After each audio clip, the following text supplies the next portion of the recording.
आदरणीय देवी सज्जनों, माननीय मुख्यमंत्री जी का हमारे बीच में आगमन हो चुका है। आइए जोरदार तालियों से माननीय मुख्यमंत्री जी का हम स्वागत करें। साथ में हैं माननीय मंत्री नगरीय प्रशासन एवं आवास श्री भूपेंद्र सिंह जी, प्रभारी मंत्री भोपाल और माननीय विधायक हुजूर श्री रामेश्वर शर्मा जी। माननीय मुख्यमंत्री जी सबसे पहले कन्या पूजन कर रहे हैं। टोकेंगे उसको जो उड़ने से रोकेगा, निर्माण करेंगे समाज का जो सुरक्षित होगा। हम नारी की आजादी का सम्मान करेंगे, हर नारी की सुरक्षा का हम ध्यान रखेंगे। सोच समझ कर अपना निर्णय लेना है तुमको, पंख मिले तो है मगर संभल के उड़ना है तुमको। बहकावे में आना नहीं, अपराधियों की नजर है तेज, रहना तू साइबर सेफ, हिम्मत रख के करना सब फेस। हम नारी की आजादी का सम्मान करेंगे, हर नारी की सुरक्षा का हम ध्यान रखेंगे। टोकेंगे उसको जो उड़ने से रोकेगा, निर्माण करेंगे समाज का जो सुरक्षित होगा। हम नारी की आजादी का सम्मान करेंगे।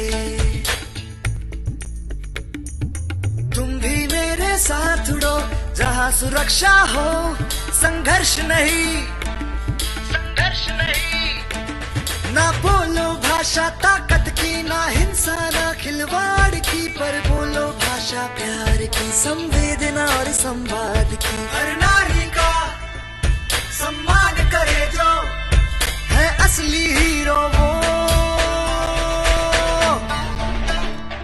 हम नारी की आजादी का सम्मान करेंगे, हर नारी की सुरक्षा का हम ध्यान रखेंगे। टोकेंगे उसको जो उड़ने से रोकेगा, निर्माण करेंगे समाज का जो सुरक्षित होगा। हम नारी की आजादी का सम्मान। अब माननीय मुख्यमंत्री जी तथा माननीय मंत्री महोदय श्री भूपेंद्र सिंह एवं माननीय विधायक श्री रामेश्वर शर्मा जी अपने कर कमलों से दीप प्रज्वलित कर कार्यक्रम की शुरुआत कर रहे हैं।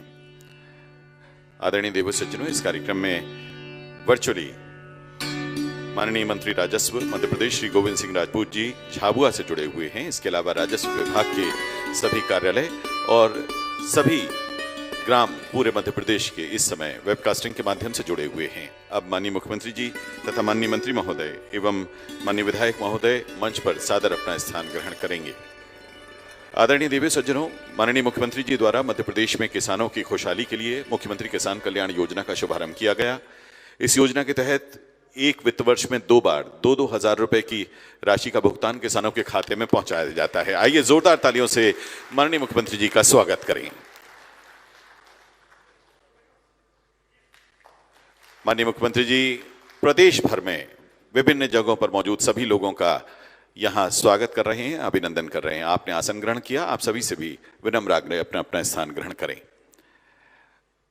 माननीय अतिथियों के स्वागत के लिए विनम्र आग्रह करेंगे सचिव राजस्व श्री ज्ञानेश्वर पाटिल जी से। आप माननीय मुख्यमंत्री जी का स्वागत करें। सचिव राजस्व श्री ज्ञानेश्वर बी पाटिल जी माननीय मुख्यमंत्री जी का स्वागत कर रहे हैं। अब श्री पाटिल स्वागत करेंगे भोपाल के प्रभारी मंत्री माननीय मंत्री नगरीय प्रशासन एवं आवास श्री भूपेंद्र सिंह जी का। और पाटिल जी से विनम्र आग्रह आप स्वागत करें माननीय विधायक हुजूर श्री रामेश्वर शर्मा जी का।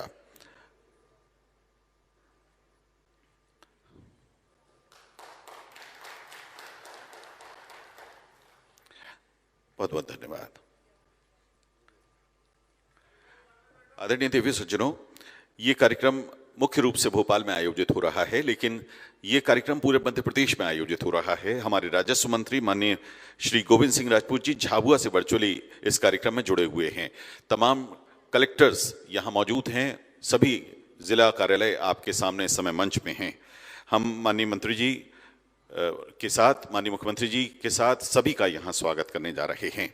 अब मैं विनम्र आग्रह करना चाहता हूँ माननीय मंत्री राजस्व मध्य प्रदेश श्री गोविंद सिंह राजपूत जी से कि आप झाबुआ से वर्चुअली आज के कार्यक्रम में स्वागत उद्बोधन दें। माननीय मंत्री महोदय श्री गोविंद सिंह राजपूत जी।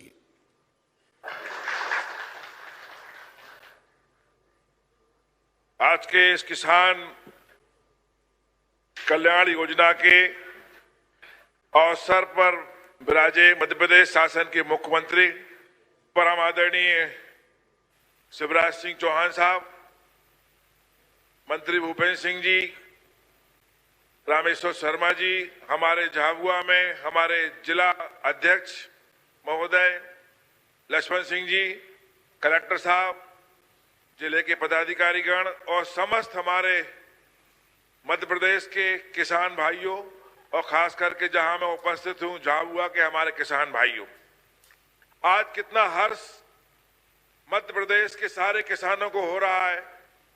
किसानों की खुशहाली के लिए माननीय मुख्यमंत्री शिवराज सिंह चौहान जी किसान कल्याण योजना लाए। एक समय था जब चुनाव हम लोग लड़ रहे थे और उस समय माननीय मुख्यमंत्री जी ने घोषणा की थी कि किसानों के सम्मान में हमारे प्रधानमंत्री जी 6,000 रुपया देते हैं, तो मध्य प्रदेश के मुख्यमंत्री शिवराज सिंह चौहान भी किसानों के खाते में 4,000 रुपया डालेंगे। उस समय लोगों को विश्वास नहीं हो रहा था। कई किसानों को लोग भड़का रहे थे कि मुख्यमंत्री जी की चुनाव की घोषणा है, लेकिन आज मुझे खुशी है बताते हुए कि मुख्यमंत्री जी ने केवल पैसे नहीं डाले, बल्कि पहली किस्त में सितंबर 20 में 7.5 लाख किसानों के खातों में 150 करोड़ रुपया डाले। दूसरी किस्त में 5 लाख किसानों के खाते में 100 करोड़ रुपया डाले। तीसरी किस्त में जनवरी 2021 में 20 लाख किसानों को 400 करोड़ रुपया मुख्यमंत्री जी ने किसानों के खाते में डाले। फरवरी में 20 लाख किसानों को 400 करोड़ रुपया, मार्च में 17 लाख किसानों को 340 करोड़ रुपया, अभी तक 1,491 करोड़ रुपया माननीय मुख्यमंत्री शिवराज सिंह चौहान जी के कर कमलों द्वारा किसानों के खाते में भुगतान हो चुका है। 21-22 की प्रथम किस्त में 75 लाख किसानों को 1,500 करोड़ रुपया दिया गया और आज माननीय मुख्यमंत्री जी प्रदेश के सारे किसानों के खातों में 77 लाख किसानों के खातों में 1,540 करोड़ रुपया उनके खातों में डाल रहे हैं। ये मुख्यमंत्री जी की सोच है। गरीबों के लिए, किसानों के लिए, आदिवासियों के लिए हमेशा मुख्यमंत्री जी के दिल में तड़प रहती है। उसी तड़प का नतीजा है कि आज जिस झाबुआ में मैं आपके सामने मौजूद हूं, उन्हें लगा कि यहां पर के किसान, यहां पर के हमारे आदिवासी भाई महुआ की शराब बनाते हैं, तो क्यों ना जब गोवा का किसान अब काजू की फेनी वहां बनाता है, राजस्थान का किसान फूलों की खेती से वहां पर शराब बना सकता है हेरिटेज के रूप में, तो हमारे मुख्यमंत्री जी को लगा कि हमारा जो यहाँ का आदिवासी भाई है, महुआ उसके जीवन यापन का बहुत बड़ा साधन हो सकता है। तो आज बहुत ही खुशी की बात है कि आदिवासी भाइयों के लिए महुआ की शराब हेरिटेज का दर्जा उन्होंने दिया और आज लाखों के आदिवासी भाई खुश। उन्हें लगता है कि उनका व्यापार खुद का होगा, उनका धंधा खुद का होगा, पुलिस उन्हें परेशान नहीं करेगी, बिचौलिया परेशान नहीं करेगा और जीवन यापन का बहुत बड़ा माध्यम आज उनका महुआ बनेगा। उसी प्रकार जब मैं गांव में जाता हूं, अभी कई गांव में मैंने देखा जब किसानों से हम बोलते हैं, आम आदमियों से, गरीबों से हम बोलते हैं कि मुख्यमंत्री जी ने ऐसी योजना बनाई है कि राशन आपके द्वार आने वाला है। लोग विश्वास नहीं करते। लोग कहते हैं ऐसा कभी हुआ ही नहीं कि अगर राशन आपके द्वार आता है। इतने सारे लोग हमारे आदिवासी भाई बैठे हैं, बताइए आपको राशन लेने कहां जाना पड़ता है? अभी कंट्रोल में जाते हो कि नहीं जाते? जाते हो कि नहीं? अगर राशन आपके घर व्यक्ति आए, आपका दरवाजा खटखटाए और कहे ये राशन शिवराज सिंह चौहान जी ने भेजा है, तो कैसा आपको लगेगा। लेकिन बहुत दिन दूर नहीं है, अगले महीने से शिवराज सिंह चौहान जी का निर्देश है, आपका राशन आपके द्वार आएगा। प्रिय साथियों, मैं यही चाहता हूं, जो मुख्यमंत्री जी की मंशा है कि दीपावली पर आपकी दिवाली अच्छे से मने, खुशहाल मने, आपका व्यापार हो, आपका धंधा हो, किसानों के खाते में पैसे जा रहे हैं, आदिवासी भाइयों के लिए महुआ की योजना है, और हमारे आम आदमी के लिए, गरीबों के लिए आपका राशन आपके द्वार है।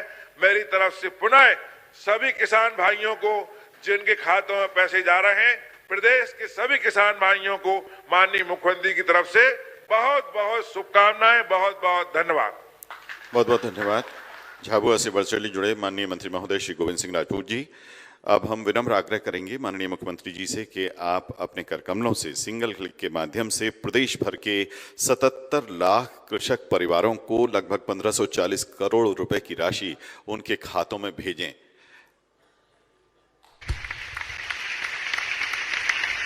ये राशि किसान भाइयों बहनों के खाते में पहुंच गई।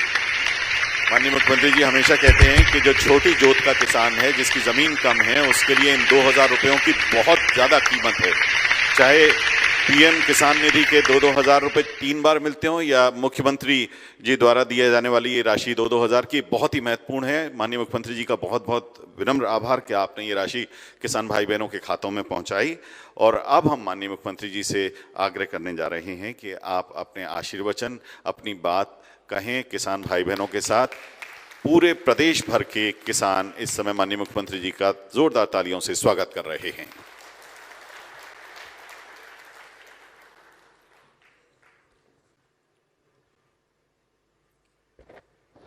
इस कार्यक्रम में मेरे साथ भोपाल से जुड़े हुए भोपाल के प्रभारी मंत्री और प्रदेश के वरिष्ठ मंत्री, नगरीय विकास मंत्री आदरणीय भूपेंद्र सिंह जी, हमारे जुझारू विधायक भाई रामेश्वर शर्मा जी, झाबुआ से अभी जिनको आप सुन रहे थे हमारे राजस्व मंत्री आदरणीय गोविंद सिंह राजपूत जी, हमारे कृषि मंत्री भाई कमल पटेल जी, अलग अलग स्थानों पर जुड़े हुए मेरे मंत्रिमंडल के सहयोगीगण, आदरणीय सांसदगण, विधायकगण, अधिकारी साथीगण, किसान बहनों और भाइयों, मैं दोनों हाथ जोड़ के आप सबको राम राम करता हूं, आप सबको प्रणाम करता हूं। प्रदेश की हरियाली और खुशहाली के लिए जो दिन और रात काम करता है, ऐसे किसानों को शीश झुकाकर शिवराज सिंह चौहान प्रणाम करता है। आपके कारण आज देश के अन्न के भंडार भरे हैं। एक जमाना था जब भारत को खाने के लिए भी गेहूं, मोटा लाल गेहूं अमेरिका से मंगवाना पड़ता था। वहां का रिजेक्टेड अन्न यहां आता था, जिसको हमारे देश की जनता को खाना पड़ता था। लेकिन ये आपका परिश्रम है। आज हमारे पास गेहूं हो, धान हो, भंडार भरे पड़े हैं, रखने की जगह नहीं है। कई बार खुले में कैप लगा लगा के रखना पड़ रहा है। ये आपके पसीने के कारण हुआ है। भगवान के बाद अगर मेरे लिए कोई श्रद्धा का केंद्र है तो वो मेरा किसान है, अन्नदाता। हमारे यहां कहा गया कि अन्न ही ब्रह्म है और अन्न से ही तो जीवन है। अच्छा, बाकी चीजें तो कारखाने में बन जाए, लेकिन अन्न तो केवल किसान का पसीना ही बना सकता है। और इसलिए यह देश आपका ऋणी है। आप लोगों का पेट भरते हैं। अगर मैं ये कहूं कि सही अर्थों में आप अन्नदाता भी हैं और प्रदेश के भाग्य विधाता भी हैं, तो ये अतिशयोक्ति नहीं होगी। हमारे प्रधानमंत्री श्रीमान नरेंद्र मोदी जी वो लगातार किसानों के हित का चिंतन करते हैं। और मध्य प्रदेश में भी आप देखिए, आज का ये कार्यक्रम होने वाला था, हमारे कुछ मित्रों को तकलीफ हुई, उनने हमारी चुनाव आयोग में शिकायत की कि ये शिवराज सिंह चौहान किसानों के खाते में कैसे पैसा डाल रहा है, इसको रोको। मैं कांग्रेस के मित्रों से कहना चाहता हूं, अरे देने वाला दे रहा है, लेने वाला ले रहा है, तुम्हें क्यों तकलीफ हो रही है भाई? अब तुमने तो कुछ दिया नहीं। अरे ये ऑनगोइंग स्कीम है, कोई नई योजना तो नहीं है। ये पैसा हम पुराने समय से डाल रहे हैं। जैसा भी गोविंद राजपूत जी ने बताया कि हमने योजना बनाई। देखो छोटे छोटे किसान हमारे, 1 एकड़ वाला, आधा एकड़ वाला, 2 एकड़ वाला, कई बार इतना सरप्लस पैदा नहीं होता कि वो समर्थन मूल्य पे भी बेच पाए। ऐसे किसान भी जिनके यहां घर पूरता ही पैदा होता है, बहुत ज्यादा बेच ही नहीं पाते। तो आप बताओ, ऐसे किसान को भी सरकार की योजनाओं का लाभ मिलना चाहिए कि नहीं मिलना चाहिए? मिलना चाहिए कि नहीं? मिलना चाहिए। और इसलिए योजना बनाई माननीय प्रधानमंत्री जी ने कि 2-2 हजार रुपया करके साल में 3 बार वो 6,000 रुपया किसानों को देंगे। अब मैं चौथी बार मुख्यमंत्री बना तो मेरे दिल ने भी कहा कि शिवराज, प्रधानमंत्री जी 6,000 दे रहे हैं, तू भी चौथी बार बन गया, 4,000 और डाल, 10,000 तो कर दे कम से कम। अच्छा, ये भी कोरोना के काल में हमने शुरू किया। कर की बहुत, आपको पता है कि ये 16-17 महीना में 8 महीना तो बंद ही रहे बाजार, टैक्स मैक्स का पैसा आया ही नहीं, खजाना खाली। लेकिन फिर भी हमने तय किया कि किसान के लिए तो पैसा जुटाएंगे, जरा और कुरकुरा हो जाने दो, अर्थव्यवस्था थोड़ी और ठीक हो जाए, फिर और देखा जाएगा। चिंता काहे की? किसानों के लिए सरकार के खजाने में धन की कमी नहीं है। हमने तो उधार लेके भी दे दिया, हमने कहा चुका देंगे बाद। लेकिन आप जरा तुलना करके देखिए, एक जमाना था 2003 तक, तब हमारी सरकार नहीं थी, खेती के क्षेत्र में कितना काम हुआ है, जरा ईमानदारी से हम दिल पे हाथ रख के सोचें। उस समय हमारे यहां जो अन्न पैदा होता था वो होता था लगभग 2 करोड़ मीट्रिक टन के आसपास। 2 करोड़ मीट्रिक टन कुल पैदावार थी सब तरह के अन्न की मिला के। आपने आशीर्वाद दिया। 2003 में भारतीय जनता पार्टी की सरकार के बनने के बाद लगातार हमने काम किया और आज अन्न का उत्पादन हमारे यहाँ 6 करोड़ मीट्रिक टन हो रहा है। वाह, 6 करोड़ मीट्रिक टन, 3 गुना उत्पादन। बोलो बढ़ा कि नहीं बढ़ा भैया? अरे बढ़ा कि नहीं? 3 गुना उत्पादन बढ़ा। लेकिन ये आसानी से नहीं बढ़ा। इसको बढ़ाने के लिए दिन और रात काम करना पड़ा हमें। जो कृषि विकास की दर कभी 1-1.5-2% हुआ करती थी उस जमाने में, वो बढ़ के 18% हो गई। 7 बार मध्य प्रदेश को कृषि कर्मण अवार्ड मिला। लेकिन ये हुआ कैसे? इसमें पहला अगर सबसे बड़ा योगदान है तो वो है सिंचाई का योगदान, सिंचाई की योजनाओं का योगदान। मैं आज अपने किसान भाई और बहनों को बताना चाहता हूं, अपने अन्नदाताओं को बताना चाहता हूं, कांग्रेस, राजा, नवाब, अंग्रेज, इन सब ने मिला के सिंचाई की व्यवस्था, आजादी के पहले भी जब राजाओं का राज था, अंग्रेजों का राज था, कुल सिंचाई की जो व्यवस्था की जमीन में, वो जमीन थी केवल 7.5 लाख हेक्टर। हमारे मन में तो जुनून था। अब सत्ता पर बैठ के हमको कोई मदमस्त थोड़ी होना था, मन में जुनून था कि कैसे सिंचाई, क्योंकि किसान के बीच में जाते थे तो वो कहते बस पानी मिल जाए तो मजा आ जाएगा मामा। तो हमने एक के बाद एक सिंचाई की योजना बनाना शुरू की। और सिंचाई की योजनाएं भी केवल बांध से नहीं, जहां तक बांध बने हमने बांध बनाए। अब कई जगह जैसे नर्मदा मैया का पानी, अब सिंचाई के लिए सबसे ज्यादा पानी कहीं से उपलब्ध होता है तो हमारे यहां नर्मदा मैया से होता है। अब निमाड़ और मालवा अगर देखो तो निमाड़ मालवा के जो पठार वो ऊपर और नर्मदा मैया का पानी नीचे, तो वहां नहर से तो पानी आ नहीं सकता। तो हम क्या करें? एक जमाना था जब कांग्रेस की सरकार थी और उनके मुख्यमंत्री से किसी ने कहा कि नर्मदा जी का पानी ले आओ, तो उन्होंने कहा था इम्पॉसिबल, असंभव, हो ही नहीं सकता, फालतू की बात करते हो। हमने भी अफसर बुला के बिठाए और बिठा के कहा कि योजना बनाओ। इंजीनियर, टेक्नीशियन सब बैठे और उन्होंने कहा नहीं साहब ये बहुत मुश्किल है, नहीं हो सकता, क्योंकि ऊपर पानी कैसे जाएगा। तो हमने कहा भाई बड़ी सरल बात है, अगर नहर से नहीं जा रहा तो बड़े बड़े पाइप बिछा दें, मोटर लगा दें शक्तिशाली, और नर्मदा मैया की पूजा करके कहें नर्मदा मैया पाइपों में बह के चले चलो मेरी मां किसान के खेतों तक पहुंच। और इसलिए उस योजना बनी कि पाइप के जरिए नर्मदा मैया का पानी लाए।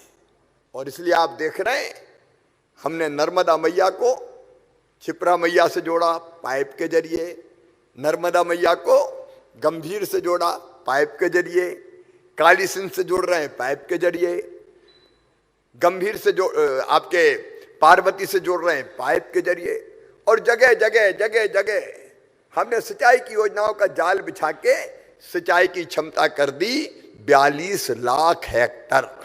42 लाख हेक्टर, 7.5 लाख हेक्टर राजा नवाब कांग्रेस अंग्रेज सबकी, और अकेले उससे बढ़ा के 42 लाख हेक्टर की भारतीय जनता पार्टी की सरकार ने। लेकिन अभी हम चुप नहीं बैठने वाले। अभी तो बरगी का पानी टनल के जरिए सतना जिले में जाए, नागौदरा गांव में जाए, उसका अभियान लगातार जारी है। टनल पे लगातार काम चल रहा है। अभी हाल में ही मैंने झिरनिया की लिफ्ट इरिगेशन की, माइक्रो लिफ्ट इरिगेशन की योजना को स्वीकृति दी है, जिससे 86 गांव के 39,520 हेक्टर जमीन में सिंचाई होगी। देवास जिले के 5,140 करोड़ रुपए की लागत की हाट पीपलिया माइक्रो उद्वहन सिंचाई योजना स्वीकृत की है। सारे गांव पानी से वहां भी जोड़ने का हमने काम किया है। हमने एक नहीं ऐसी अनेकों सिंचाई योजना पे, जिसमें खंडवा लिफ्ट इरिगेशन की योजना भी है। कुछ गांव छूट रहे थे तो वो सारे गांव भी जोड़ने की प्रक्रिया प्रारंभ की है। मैं मध्य प्रदेश के सभी किसान भाइयों को यह विश्वास दिलाना चाहता हूं, जहां जहां पानी होगा मैं रोकूंगा और उसका मुख किसान के खेतों की तरफ मोड़ के एक एक इंच जमीन में कैसे सिंचाई की व्यवस्था हो इसका प्रबंध करूंगा, इसका इंतजाम करूंगा। क्योंकि मैं जानता हूं बिना पानी के खेती नहीं होती, कितनी तकलीफ होती है। सूखे खेत में बोनी करने के बाद हम देखते हैं फसल कैसी आती है, और इसलिए सिंचाई की तड़फ है हमारे दिल में। इसलिए हम लगातार प्रयास कर रहे हैं कि अधिकतम सिंचाई का रकबा हम पूरे मध्य प्रदेश की धरती पर बढ़ाएं। चेक डैम, स्टाप डैम, बोरी बंधान, कल मैं टीकमगढ़ निवाड़ी जिलों में था, चंदेलकालीन तालाब, उनको जोड़ने की योजना बन जाए। हरपुरा नहर की बात हो रही थी, अगर उसमें उसके माध्यम से तालाबों में पानी आ जाए तो तालाब जिंदा हो जाएंगे। जहां जैसे पानी की व्यवस्था हो सकती है वैसे पानी की व्यवस्था करेंगे। लेकिन ये तब होता है जब दिल में तड़फ होती है किसान की जिंदगी बदलने की। मैं एक एक मिनट का इसमें उपयोग करूंगा और हमारा लक्ष्य 65 लाख हेक्टर जमीन में 2025 तक सिंचाई की व्यवस्था करना। 65 लाख हेक्टर जमीन में, उसके लिए हम निरंतर काम कर रहे हैं और इसीलिए तो अन्न के भंडार भर रहे हैं। एक जमाना था जब बिजली आती कम थी, जाती ज्यादा थी, आपको पता है। आज मैं आपसे कहना चाहता हूं, कपिलधारा के कुएं हमने खोदे, आदिवासी क्षेत्रों में झाबुआ, अलीराजपुर 3 लाख से ज्यादा कुआं खोदे। न केवल कुआं खोदे, उनका पानी किसान के खेतों में कैसे पहुंचे इसका इंतजाम किया। बिजली का संकट आज पूरी दुनिया में है। मैं आपसे निवेदन करना चाहता हूं, कोयला लगातार महंगा होता जा रहा है, बिजली की खपत बढ़ती जा रही है, और बिजली की बढ़ती खपत के बावजूद, कोयला महंगा होने के बावजूद हमने तय किया किसान को सस्ती बिजली हम देंगे। और इसलिए आज किसान भाइयों को मैं बताना चाहता हूं 21,000 करोड़ रुपए की सब्सिडी हम बिजली के लिए दे रहे हैं। 21,000 करोड़।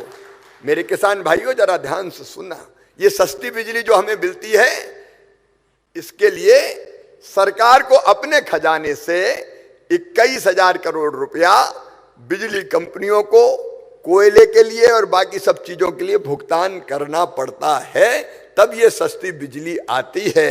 लेकिन ये सस्ती बिजली जारी रहे, ये हमारी कोशिश, निरंतर हमारी कोशिश चलती रहेगी। एक जमाना था जब केवल 5,000 मेगावाट की उपलब्धता थी, आज 22,000 मेगावाट बिजली उपलब्ध करा रहे हैं। लगातार नए नए कनेक्शन होते जा रहे हैं तो बिजली की खपत बढ़ती जा रही है। एक समय था जब हमने बिजली कंपनियों को जो अनुदान था वो अनुदान नाम मात्र का हुआ करता था, अब 4 गुने से ज्यादा ये बढ़ा है। मैं केवल एक निवेदन करना चाहता हूं कि कोयले का संकट अब पूरी दुनिया में आ रहा है, इसलिए हम नए तरीके से भी सोच रहे हैं कि कोयले से जितनी बिजली बने बनाएंगे हम, पानी से जितनी बने बनाएंगे। हालांकि इस बार इंदिरा सागर खाली रह गया इसलिए पानी की बिजली कम बनेगी। मैं अपने किसान भाइयों को आश्वस्त करना चाहता हूं कि बढ़ती कीमतों और बढ़ती लागत के बावजूद भी मैं बिजली की कमी नहीं आने दूंगा। सिंचाई के लिए सरकार नहीं आने देगी, हम दिनों रात उसके लिए काम कर रहे हैं। बीच में हमारे कुछ मित्रों ने हल्ला मचा दिया, कोयला नहीं है, फलाना नहीं है, ढिमका नहीं है। हमने जैसे भी बन पड़ा प्रधानमंत्री जी से बात करके कोयले की उपलब्धता सुनिश्चित की। लेकिन एक बात मैं आपके साथ शेयर करना चाहता हूं। एक तो कोयले से बिजली बनती है, फिर पानी से बिजली बनती है, लेकिन बिजली बनाने के एक स्रोत और है सबसे बड़ा, वो है सूरज भगवान।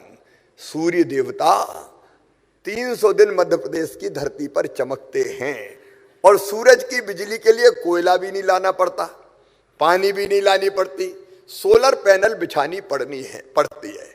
और इसलिए मध्य प्रदेश में सोलर पावर प्लांट लगाने की हमने तैयारियां कई जगह शुरू की है। कुछ लग गए, कुछ लगने वाले। जैसे ओमकारेश्वर डैम बनाए तो डैम के ऊपर ही सोलर पैनल बिछा देंगे हम। उससे क्या फायदा होगा? एक तो पानी भाप बन के कम उड़ेगा तो सिंचाई के लिए ज्यादा मिलेगा। दूसरे, जमीन नहीं जाएगी, पानी पे ही बिछा दो प्लेटें। देखिए ना आपने सोलर पैनल जो रहती है लगा देते हैं ऐसी, तो पता चला कि जमीन गई नहीं, पानी पे बिछाई और सूरज ने बिजली दे दी हमें, तो वो बिजली हमने ग्रिड में पहुंचा दी। आम के आम और गुठलियों के दाम। तो तरकीब निकालनी पड़ती है। लेकिन तीसरी चीज मैं आप किसानों को भी कह रहा हूं, मेरे किसान भाइयों, अगर आप चाहो कोई तो अपने खेत में भी सोलर पैनल बना के अपने लायक बिजली आप बना सकते हो। उस योजना पे कुसुम सी पे हम लोग काम कर रहे हैं, जिसमें छोटे स्तर पर सोलर प्लांट लगा के हम अपनी भी बिजली बनाएं, अपने लिए भी बिजली बनाएं और जरूरत पड़े तो उस बिजली को ग्रिड में दे के बेच भी दें। लेकिन एक योजना और हम बना रहे हैं आज, उसके बारे में अगर कोई किसान सोलर पैनल लगा के, परियोजना लगा के बिजली बनाना चाहता है तो वो 2 मेगावाट तक का सोलर प्लांट लगा सकता है। बैंक उसको पैसा भी देगा और वो बिजली कहां, जब 2 मेगावाट बनाओगे तो आपको 2 मेगावाट की जरूरत थोड़ी पड़ेगी, आपको तो थोड़ी सी बिजली की जरूरत पड़ेगी। तो बाकी जो बची हुई बिजली है वो 3 रुपया 5 पैसे प्रति यूनिट हम खरीद लेंगे ग्रिड में और बाकी जनता को दे देंगे। देखो, मैं चाहता हूं कि हम अब धीरे धीरे, मैं ये नहीं कह रहा कि कोयले से नहीं बनाएंगे, जब तक सूरज की नहीं पूरी बनेगी तब तक कोयले से भी बनाएंगे। लेकिन हमारी कोशिश ये होगी कि जगह जगह सोलर प्लांट लग जाए और उनकी बिजली सरकार खरीद ले, तो लगाने वाले को भी पैसा बच जाए और किसान को भी और जनता को भी बिजली मिल जाए। तो इस दिशा में हम लोग काम कर रहे हैं ताकि भविष्य में भी जब कोयला खत्म होने के कगार पे कभी होगा, क्योंकि अनंत तो है नहीं कोयला, तब भी बिजली मिल सके। हाँ, मैं एक अपील और करना चाहूंगा। मैंने एक दिन कर दी तो हमारे एक नेता बड़े नाराज हो गए, कह रहा है कम बिजली जलाओ, कम बिजली जलाओ। देखो मेरे बहनों और भाइयों, जब इतनी महंगी बिजली आती है तो अनावश्यक जलाना चाहिए क्या? अनावश्यक नहीं जलाना चाहिए। अब दिन में लट्टू काय को जले भैया, जब उजाला है तो। और इसलिए जितनी जरूरत है उतनी बिजली हम जरूर लें, उसकी कमी नहीं आने दूंगा। बिजली कोयले से बनती है तो पर्यावरण भी बिगड़ता है, कई तरह की चीजें और उसमें होती है। इसलिए जितनी जरूरत है उतनी हम जलाएं, बाकी हम बचाने का काम करें, ये मैंने जरूर कहा है। तो एक नेता नाराज हो गए, कहने लगे, कह रहा है कम बिजली जलाओ। मैं कम नहीं कह रहा, जितनी जरूरी है उतनी जलाओ, फालतू काय को जलाओ भैया। अच्छा, नुकसान कौन का होता है? जनता ही का ही तो होता है। अगर पैसा बेकार जाता है तो कौन का जाता है? अपन ये कह दें कि अपनों का जा रहा हो, सरकार को, सरकार का कहां से आए? जनता ही का है भाई, जनता ही का तो पैसा है। जो टैक्स में आता है ये गलतफहमी है कि सरकार का काहेगा, जनता ही का पैसा है वो। और इसलिए उसका एक एक पैसा अगर बचे तो वो अच्छी बात है, ये मेरा जरूर कहना है। मेरे किसान भाइयों, बम्पर उत्पादन हो रहा है। पिछली बार 1,28,00,000 मीट्रिक टन गेहूं हमने खरीदा और उसके पहले 1,29,00,000 मीट्रिक टन मैंने वचन दिया था कि एक एक दाना खरीदूंगा। मैं आज भी अपने किसान भाइयों से कह रहा हूं, चिंता मत करना, खूब पैदा करो आप, खरीदने के लिए हम बैठे हैं, चाहे कुछ हो जाए खरीदा जाएगा। अब ये बात सही है कि रखने की जगह नहीं है, अन्न के भंडार भरे हैं, लेकिन एक तरकीब और निकाल रहे हैं हम, एक नई इथेनॉल पॉलिसी ला रहे हैं। अभी जो मोटर में, मोटरसाइकिल में, 4 पहिया वाहन में पेट्रोल डीजल अपने हाथ बनता नहीं, बहुत थोड़ा बनता है, विदेशों से मंगाना पड़ता है। और विदेशों में लगातार उसकी कीमतें बढ़ती जा रही, लगातार कीमतें बढ़ती जा रही। तो दूसरा तरीका प्रधानमंत्री जी ने निकाला कि हम इथेनॉल बनाएं और इथेनॉल पेट्रोल में मिलाएं, ताकि इथेनॉल सस्ता मिलेगा तो पेट्रोल भी सस्ता उसके कारण हो जाए। तो हम एक इथेनॉल पॉलिसी लाए हैं। इथेनॉल कैसे बनेगा? गन्ना वगैरह से तो बनता ही है, लेकिन अनाज से भी इथेनॉल बनता है। जब अपने पास चारों तरफ भंडार भरे पड़े हैं तो भैया अनाज से इथेनॉल बना लो ना, तो वो अनाज भी बेकार नहीं जाएगा और हम इथेनॉल पेट्रोल में मिला के बेच भी पाएंगे। तो जो नए नए तरीके हो सकते हैं उन सारे तरीकों का हम इस्तेमाल कर रहे हैं। तो हम गेहूं भी खरीदेंगे, बाकी धान भी खरीदेंगे, चना भी खरीदेंगे। अब तो अपने यहाँ 3-3 फसल होने लगी कई जगह। एक फसल लगाई और वो काटी, सोयाबीन काट के पता चला गेहूं काट के मूंग। अब 3-3 फसल भी होने लगी। इस बार मूंग की भी बम्पर पैदावार हो गई। अच्छा, हमने सोचा कि मूंग तो खरीदने की जरूरत नहीं है, लेकिन पता चला मूंग के रेट गिर गए, 5,000 के आसपास आ गए। तब फिर हमने तय किया कि यार ये तो किसान को बहुत घाटा हो रहा है, तो मूंग भी खरीदनी चाहिए। तो हमने 4 लाख मीट्रिक टन के आसपास मूंग भी खरीदी और खरीदी हमने 7,100 रुपया कुंटल और रेट हो गए 5,966 करोड़ रुपया ज्यादा किसानों के खाते में केवल मूंग खरीद के सरकार ने डाला, ताकि किसान को घाटा ना हो। हर पल हमारा ध्यान इसी में रहता है कि कैसे किसान को ठीक दाम दे पाए। ये सरकार की प्रतिबद्धता है, ये प्रधानमंत्री जी की भी प्रतिबद्धता है, जो लगातार ये कोशिश करते हैं कि किसान की खेती फायदे का धंधा बने। फसलों को नुकसान होता है।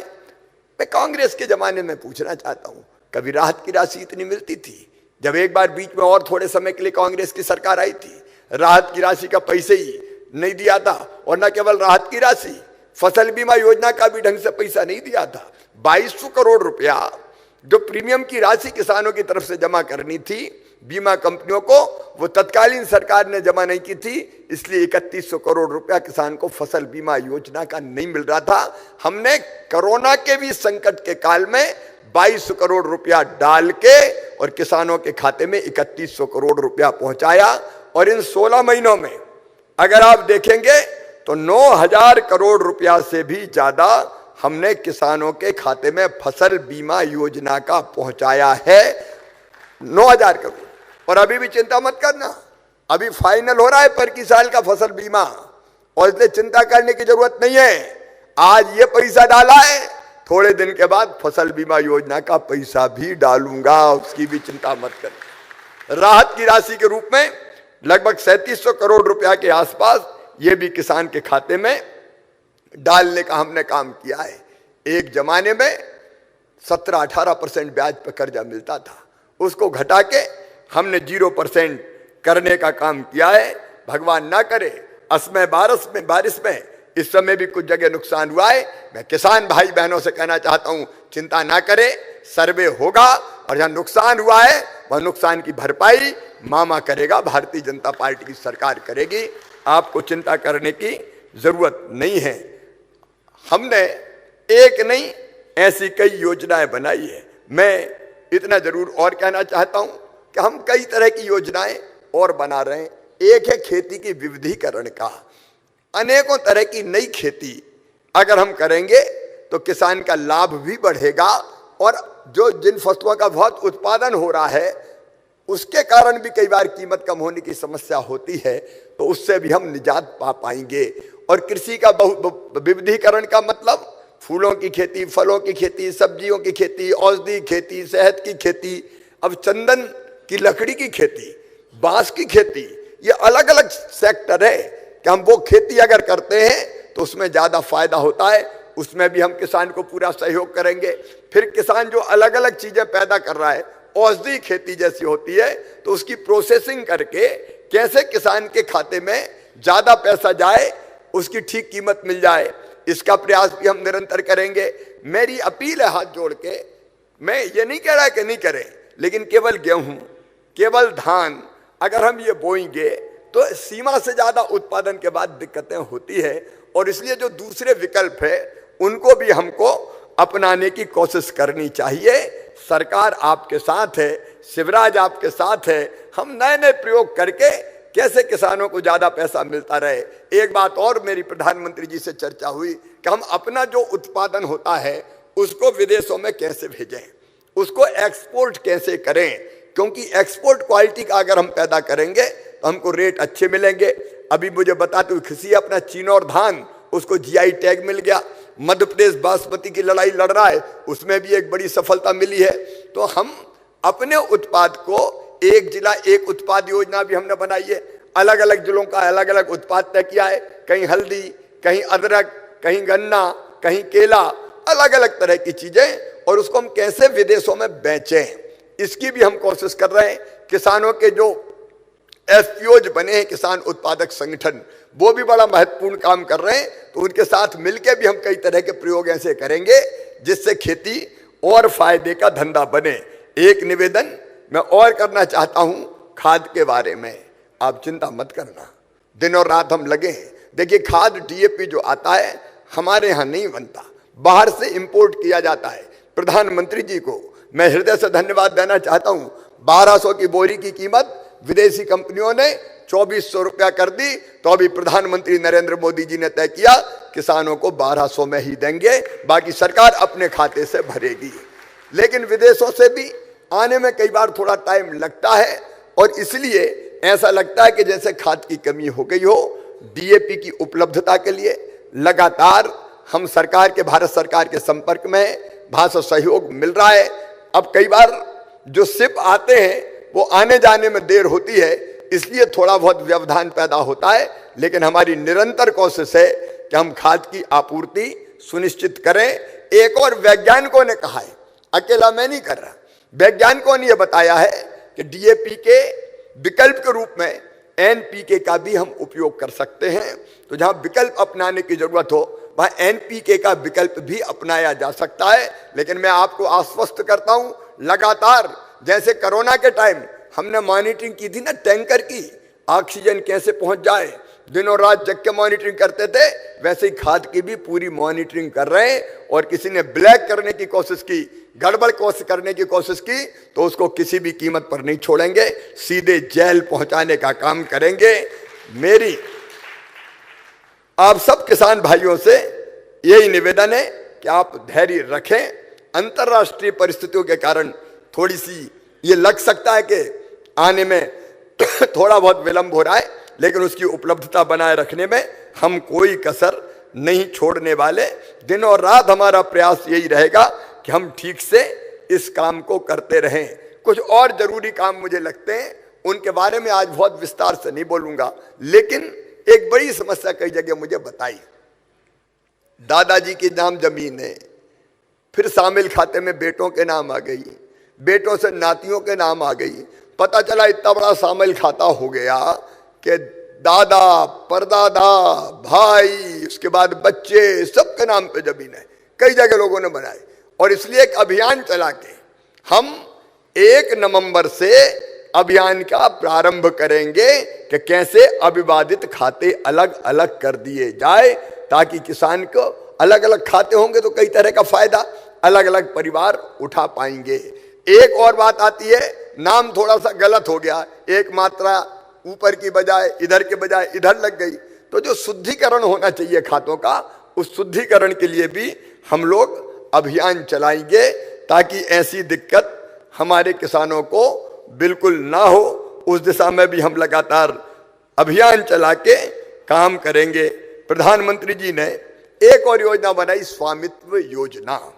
ये बहुत अच्छी योजना है। गांव में हम किसान रहते हैं, हमारी जमीन का कोई हमारे पास अधिकार पत्र ही नहीं है, और इसलिए उस जमीन पे हम कर्जा नहीं ले सकते, लोन नहीं उठा सकते, बाकी फायदा हमको नहीं मिल सकता। लेकिन अब स्वामित्व योजना के कारण गांव में जो घर बने हैं, उन घरों का भी अधिकार पत्र, स्वामित्व आपको दिया जा रहा है। हरदा जिले में सबको दे दिया, बाकी कई जिलों में तेजी से काम चल रहा है, ताकि उस जमीन का भी उपयोग हमारे पास हो। और नहीं तो कोई कागज ही हमारे पास नहीं होता, जब तक कागज नहीं तो वो हमारी जमीन कैसे। इसलिए उस दिशा में भी हम लोग काम कर रहे हैं। मेरे किसान भाइयों, एक नहीं अनेकों और कल्याणकारी योजनाएं हमारे दिमाग में है। कई तरह के सुधार हमने पहले भी करने का प्रयास किया है। आज मैं आपको आश्वस्त करता हूं कुछ चीजें। एक, गांव का सर्वांगीण विकास, संकट के बावजूद भी गांव में सड़कें, गांव में सबसे बड़ी उपलब्धि इस समय जिस योजना पे काम चल रहा है, उसका मैं जरूर जिक्र करना चाहूंगा। वो योजना है हमारी जल जीवन मिशन। हर गांव में अब हैंडपंप से पानी नहीं पिलाएंगे, अभियान चल रहा है। पाइपलाइन बिछा के अगर बांध का पानी, नदियों का पानी खींच के लाया जा सकता है, तो उसको शुद्ध करके, फिल्टर करके, साफ करके, पाइपलाइन बिछा के, और घरों में भी टोंटी वाला नल लगा के हम पीने के पानी की व्यवस्था करेंगे, ताकि टोंटी खोलें तो झरझर पानी आ जाए, गुंड गघरा और बर्तन भर जाए, हैंडपंप और कुएं पर निर्भर ना रहना पड़े। ये अभियान चल रहा है। लगभग 15,000 करोड़ रुपया इस अभियान में हम खर्च कर रहे हैं। कई जगह ये काम हमारा चल रहा है। इससे भी हमारी जिंदगी बदलेगी। संबल योजना जो बंद हो गई थी, वो हमने फिर से चालू कर दी है। किसान बेटा बेटियों को ही मैं ये कहना चाहता हूँ, मेहनत और ईमानदारी से पढ़ाई करो। हमने तय किया है कि जिन बच्चों में प्रतिभा और क्षमता है लेकिन पास पैसा नहीं है, अगर मेडिकल कॉलेज में एडमिशन हो गया और प्राइवेट मेडिकल कॉलेज में 8 लाख रुपया खर्चा होंगे, तो गरीब किसान भी कहां से लाएगा जिसके पास पैसे नहीं है। तो हमने फिर ये योजना जो कांग्रेस की सरकार में बंद हो गई थी चालू कर दी है कि उन बच्चों की भी फीस मामा भरवाएगा, मम्मी पापा नहीं भरवाएंगे। ऐसी कई योजनाओं को हमने फिर से चालू करने का फैसला किया है। हमारा अभियान उत्पादन की लागत कम करना, उत्पादन बढ़ाना, उत्पादन के ठीक दाम देना, और नुकसान हो जाए तो उसकी भरपाई करना, ये लगातार जारी रहेगा। मैं आज आप सबको बहुत बहुत बधाई देता हूं, शुभकामनाएं देता हूं कि एक बार फिर आपके खाते में पैसा आया है। अब 5 बार ये पैसा खाते में आता है। 3 बार प्रधानमंत्री जी 2-2 हजार रुपया करके डालते हैं, 2 बार मामा 2-2 हजार रुपया करके डालता है। आपको ध्यान होगा अप्रैल के महीने में मैंने डाला था पैसा, अप्रैल के बाद अब अक्टूबर के महीने में डाला, फिर अप्रैल के महीने में डालेंगे, ताकि एक रेगुलर चक्र बन जाए। कभी उनके 2000 आ जाएं, कभी इधर के 2000 आ जाएं, और संकट के समय किसान का काम चलता जाए, गाड़ी आगे बढ़ती जाए, कर्जा ना लेना पड़े और छोटी छोटी चीजों के लिए परेशान ना होना पड़े। आज 1540 करोड़ रुपया 77 लाख से ज्यादा किसान भाइयों के खाते में आया है। मैं उन सबको बधाई देता हूं और फिर कहता हूं, आप तो निर्भय होकर खेती करो। संकट आते हैं, परेशानियां आती है, कई तो मैं आपको पता ही नहीं चलने देता, अपने सिर पे ही झेल लेता हूं। कोयला कैसे मंगाना है, बाकी इंतजाम कैसे करना है, बिजली के रेट बढ़ गए, पैसा बढ़ गए, पैसा कहाँ से लाना है? तो रोज झिकझिक करता हूँ कि बजट में से इतना पैसा निकाल के बिजली के लिए डालना है, इतना पैसा निकाल के फलानी चीज के लिए डालना है। तो कई चीजें आपको पता ही नहीं चलने देता मैं, क्योंकि मैं हुई इसलिए कि आपकी जिंदगी बदल के आपकी जिंदगी में खुशहाली लाऊं, बच्चों की जिंदगी में बेहतरी लाऊं, माताओं बहनों की जिंदगी में प्रसन्नता के क्षण लाऊं। मैं मुख्यमंत्री हूं तो इसलिए कि आपकी जिंदगी बदल के मेरी जिंदगी सार्थक कर लूं। बहनों और भाइयों, मेरी जिंदगी सार्थक कर लूं, उस दिशा में लगातार हम काम करते रहेंगे। हमारे कृषि उत्पाद को फूड प्रोसेसिंग के माध्यम से और कैसे बेहतर चीजें बना के बेच सकते हैं, उसका अभियान भी हमारा जारी रहेगा। आज तो आप सबको बहुत बहुत शुभकामनाएं दे रहा हूं। राशि आपके खाते में आई है, खरीदी की तैयारी हमने फिर शुरू कर दी है। धान की खरीदी की तैयारियों में लगे, रखने की जगह नहीं है तो कैप में रखेंगे, लेकिन आपका धान भी खरीदेंगे, गेहूं भी खरीदेंगे, बाकी दिक्कतों का भी समाधान करेंगे, बिजली से लेकर बाकी चीजों का भी इंतजाम करेंगे, खाद की समस्या का भी समाधान करेंगे और आपकी विकास की गाड़ी आगे बढ़ती रहे, इसमें हमेशा कदम से कदम और कंधे से कंधा मिला के ये मामा काम करेगा। भारतीय जनता पार्टी की सरकार काम करेगी। आप सबको दोनों हाथ जोड़ के एक बार फिर से राम राम करता हूं, प्रणाम करता हूं। एक बार मेरे साथ बोलिए, भारत माता की, भारत माता की। बहुत बहुत धन्यवाद, प्रणाम, नमस्कार। बहुत बहुत धन्यवाद माननीय मुख्यमंत्री जी। किसान ही नहीं, प्रत्येक नागरिक के जीवन को बेहतर बनाने के निरंतर प्रकल्प का नाम है माननीय मुख्यमंत्री जी का होना। अब माननीय मुख्यमंत्री जी से विनम्र आग्रह है कि आप चुने हुए हितग्राहियों को प्रतीकात्मक रूप से चेक प्रदान कर किसान कल्याण की राशि प्रदान करें। इस क्रम में सबसे पहले आमंत्रित करने जा रहे हैं हम श्री नंद किशोर परमार जी को। पिता श्री जुझार सिंह परमार जी, आप ग्राम पचामा, जिला सीहोर से हैं। आदरणीय श्री नंद किशोर परमार जी मंच पर आ रहे हैं। माननीय मुख्यमंत्री जी अब उन्हें अपने कर कमलों से मुख्यमंत्री किसान कल्याण योजना के तहत 2000 रुपए की राशि का चेक प्रदान कर रहे हैं। श्री नंद किशोर परमार जी इस समय मंच पर हैं और मंच पर अब आ रही हैं श्रीमती सावित्री बाई। पति श्री कमोद सिंह रघुवंशी जी, आप ग्राम खेरवाहाट, ग्रामीण तहसील विदिशा से हैं। आदरणीय श्रीमती सावित्री बाई भी इस समय मंच पर माननीय मुख्यमंत्री जी की ओर 2000 रुपए की किसान कल्याण योजना की राशि का चेक माननीय मुख्यमंत्री जी आदरणीय श्रीमती सावित्री बाई जी को प्रदान कर रहे हैं। आदरणीय श्रीमती सावित्री बाई जी के बाद श्री मचल सिंह जी, पिता श्री परसराम मीणा, ग्राम रतनपुर बुद्धा, जिला रायसेन से। आदरणीय श्री मचल सिंह जी माननीय मुख्यमंत्री जी के समक्ष। माननीय मुख्यमंत्री जी, मुख्यमंत्री किसान कल्याण योजना की राशि का चेक श्री मचल सिंह जी को देते हुए श्री धर्मेंद्र मैथिल जी, पिता श्री हरि प्रसाद मैथिल, ग्राम बरखेड़ी अब्दुल्ला, तहसील हुजूर, भोपाल से। आदरणीय श्री धर्मेंद्र मैथिल जी माननीय मुख्यमंत्री जी के समक्ष हैं। माननीय मुख्यमंत्री जी मुख्यमंत्री किसान कल्याण योजना की राशि का चेक उन्हें प्रदान कर रहे हैं। इसके बाद श्री हरि सिंह जी, पिता श्री मदन लाल जी, ग्राम शोभापुर जहेज, तहसील कोलार, जिला भोपाल से। आप देख रहे हैं कि हुजूर के विधायक माननीय श्री रामेश्वर शर्मा जी भी यहाँ मौजूद हैं। श्री हरि सिंह जी ने यह चेक प्राप्त किया और इसके बाद श्रीमती द्रौपदी सैनी, पति ललिता प्रसाद सैनी जी, ग्राम ईंट खेड़ी सड़क, तहसील हुजूर। आदरणीय श्रीमती द्रौपदी सैनी जी, ग्राम ईंट खेड़ी सड़क, तहसील हुजूर। द्रौपदी जी के बाद श्री अंकित लोधी जी, पिता श्री बबलू सिंह, ग्राम अमरावत कला, तहसील कोलार। और इस क्रम में अंत में श्री सीताराम नरवरिया जी, पिता श्री अमरचंद नरवरिया जी, आप ग्राम सेवनिया ओंकार, तहसील हुजूर से हैं। आदरणीय श्री सीताराम नरवरिया जी माननीय मुख्यमंत्री जी के समक्ष इस समय आ रहे हैं। माननीय मुख्यमंत्री जी मुख्यमंत्री किसान कल्याण योजना की राशि का चेक आदरणीय श्री सीताराम नरवरिया जी को प्रदान कर रहे हैं।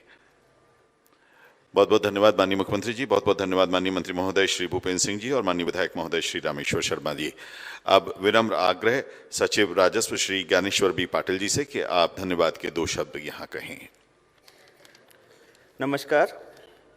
मैं माननीय मुख्यमंत्री जी के सुयोग्य मार्गदर्शन में राजस्व विभाग ने प्रचलित कानूनों प्रक्रियाओं में आधुनिक तकनीक का उपयोग करते हुए व्यापक लोकहित में उन्हें सरल और पारदर्शी बनाया है। National council for applied economy research ने मध्य प्रदेश भू अभिलेख सेवाओं को सतत सेकंड ईयर में भी उत्कृष्ट माना है। हमारे लिए ये गर्व का विषय है। माननीय मुख्यमंत्री जी के गतिशील नेतृत्व में ही हमें ये गौरवशाली उपलब्धि हासिल हुई है कि बीते 6 अक्टूबर को स्वयं माननीय प्रधानमंत्री महोदय जी ने मध्य प्रदेश स्वामित्व योजना में प्रभावी क्रियान्वयन की प्रशंसा की है और लैंड रिकॉर्ड डिजिटाइजेशन में अग्रणी राज्य होने पर भी बधाई दी है। मैं राजस्व विभाग की ओर से माननीय मुख्यमंत्री जी के प्रति हार्दिक कृतज्ञता व्यक्त करता हूं कि उन्होंने अपना अमूल्य समय देकर इस कार्यक्रम की गरिमा बढ़ाई। मैं माननीय राजस्व मंत्री जी के प्रति भी धन्यवाद ज्ञापित करता हूं, जिनके नेतृत्व में विभाग की नित नई उपलब्धियां अर्जित कर रहा है। मंच पर उपस्थित माननीय मंत्री नगरीय विकास एवं आवास श्री भूपेंद्र सिंह जी के प्रति धन्यवाद ज्ञापित करता हूं। 44 जिलों में उपस्थित माननीय मंत्रीगणों तथा मंचासीन माननीय विधायक जी रामेश्वर शर्मा जी के प्रति भी मैं हृदय से आभार व्यक्त करता हूं। मीडिया के मित्रों, जनप्रतिनिधियों, किसान भाई बहनों, सभी उपस्थितियों का भी आभार, जिन्होंने इस कार्यक्रम में महत्वपूर्ण सफल बनाया। बहुत बहुत धन्यवाद। बहुत बहुत धन्यवाद। आदरणीय श्री ज्ञानेश्वर वी पाटिल जी, माननीय मुख्यमंत्री जी तथा माननीय मंत्री महोदय एवं माननीय विधायक महोदय प्रस्थान कर रहे हैं। आप सभी का एक बार पुनः बहुत बहुत धन्यवाद। आप चाहें तो अपना मोबाइल फोन की रिंग आप पुनः चालू कर सकते हैं। पैनल कृपया माइक बंद कर दें। बहुत बहुत धन्यवाद। नमस्कार। जय हिंद।